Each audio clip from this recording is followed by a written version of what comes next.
Hey guys, welcome back to Maverick Watch Reviews on this, I guess it's going to be Wednesday by the time you see this. Anyway, today I have the brand new 3rd gen automatic from Edifice / Casio. This is model number EFK200D-2A. And has Edifice gotten this thing right finally? Or is this just going to be a progression over the years where they're going to keep, reintroducing new automatics and, tweaking them and updating them and redesigning them? Anyway, I think this is maybe the best version they've come out with.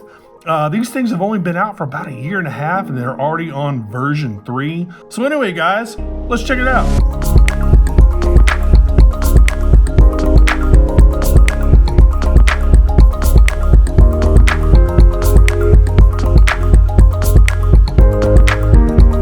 Alright guys, my website is finally live. Y'all already know about that. It's www.maverickwatchreviews.com, and I promise I'm going to start adding some more watches from my own personal collection. That will be in the gently used section. So make sure you check that out. I'm going to try to add a whole bunch of stuff this week. So anyway, check out www.maverickwatchreviews.com, and also make sure you check out my Amazon shopping channel after the video. If you like this or any of the other watches I've reviewed on my channel, I've got tons and tons and tons of stuff over on my Amazon shopping channel. You can save yourself quite a bit of money. So anyway, guys, this I guess is regular Edifice packaging. I don't review too many Edifice watches. So this is just, I guess, the regular packaging. You got your outer sleeve here. Nothing going on there, anything back there. Oh, now see, I noticed this a couple reviews ago, the Love the Sea and the Earth packaging. Normally this is really reserved for, special editions that G-Shock does. But I guess they're kind of transferring that onto their packaging now, trying to be really, environmentally conscious and that type of stuff. And I guess they're doing that with their packaging too. So that's really weird. Anyway, there you go. All right. So let's go ahead and open this thing up. You got Edifice on the top. You got Casio right there on the bottom. You got your module number, 5766. Here's the watch. Let's take it out of the plastic here. There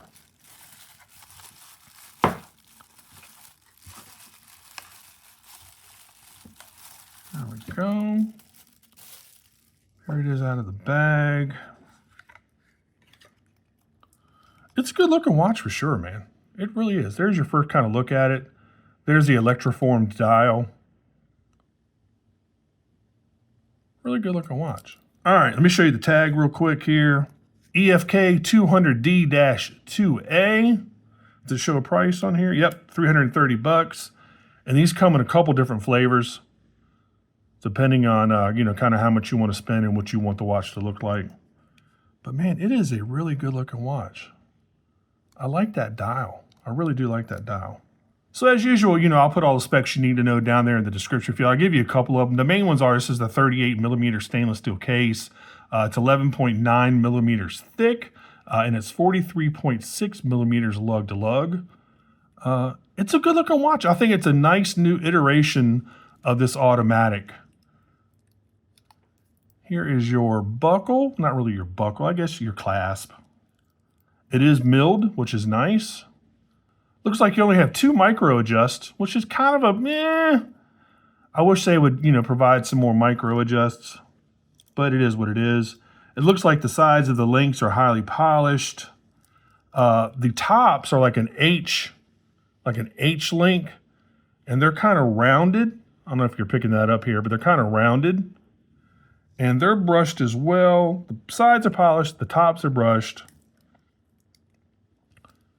The case has an interesting kind of, I don't really know how to explain this case, where you've got this prominent circle inside of like a cushion case. So you got the bezel, which is a circle, and it's kind of molded down into the cushion case. It's not really a cushion case, but it's interesting. It's all I can really say. It's kind of I've never seen this kind of design before. And I think it's got some nice hairline and mirror finishes on it. It's definitely unique. Again, highly polished on the sides, just like the links are. You got your indexes, those are all applied, obviously. You got your date window over there at 3 o'clock. You got your semi kind of sword style hands. You got Edifice at the top, automatic down there at the bottom. And this case is what really kind of gets me, because if you look right there, it kind of steps down.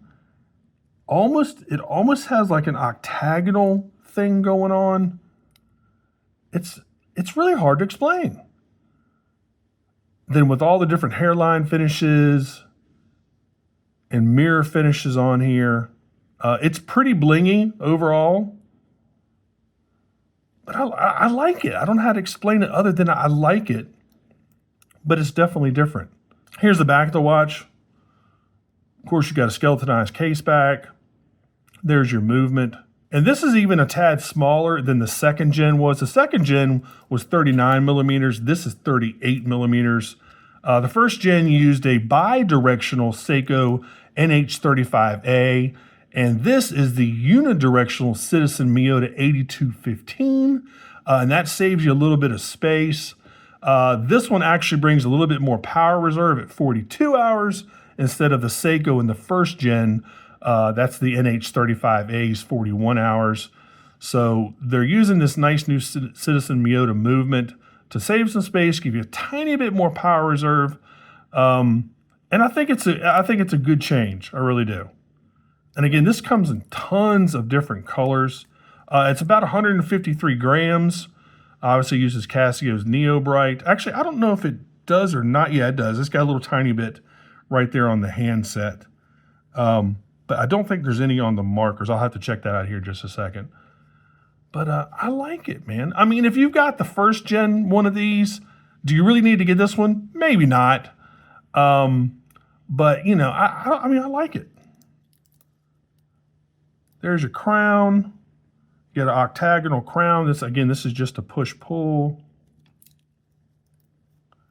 It's a good-looking watch for sure, man. It really is. And again, what does it come in? It comes in a couple different colors. So it comes in this blue, obviously. It comes in a black carbon dial on a stainless steel bracelet. It comes in an all-carbon case on a rubber strap. It comes in a red dial on a stainless steel bracelet. And then it comes in a gold-plated version. So the most expensive one is going to be the all-carbon at $500, and then the gold-plated on stainless at $410, and then all of the other dial colors, whether it be the blue, the carbon, or the red, those are $330. Anyway, I'll make sure to put all of those links down there, so if you want to go over and pick one up off my Amazon channel. So, I mean, this is not a watch, guys, that absolutely wows me. I mean, it doesn't blow me out of the water. I mean, it's an Edifice. It's a Casio. These are supposed to be like motorsport-inspired watches. They kind of have that look to them. All Edifice watches are like racing, motorsport-inspired designs. And I think they did a good job with this one. Again, is it the most exciting Edifice out there? Absolutely not. Is it a solid watch that'll last you forever if you take care of it? Absolutely. And I'm trying to kind of get some detail. All right, look, there we go. See, there's the case where it kind of angles down. So the bezel angles down onto the case in this, I don't know, it's really hard to kind of explain without seeing it in person.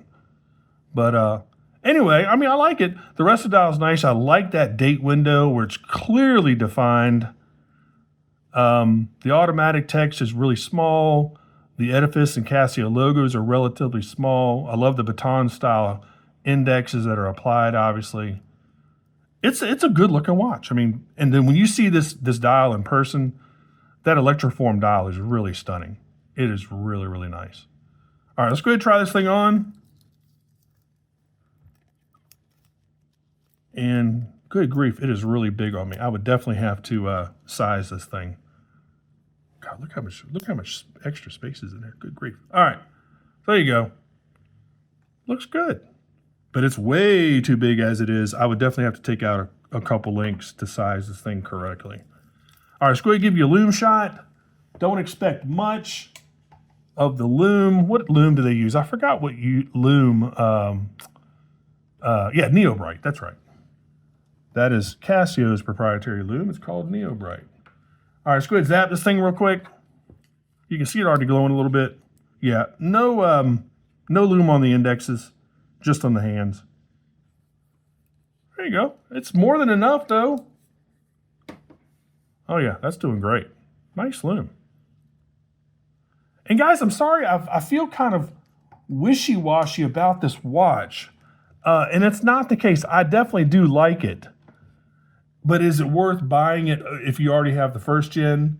I mean, yeah, if you like this dial and you want this blue dial, yeah. But technically, you know, just the increase of 1 hour in power reserve, I mean, I don't know. Again, that's kind of up to you.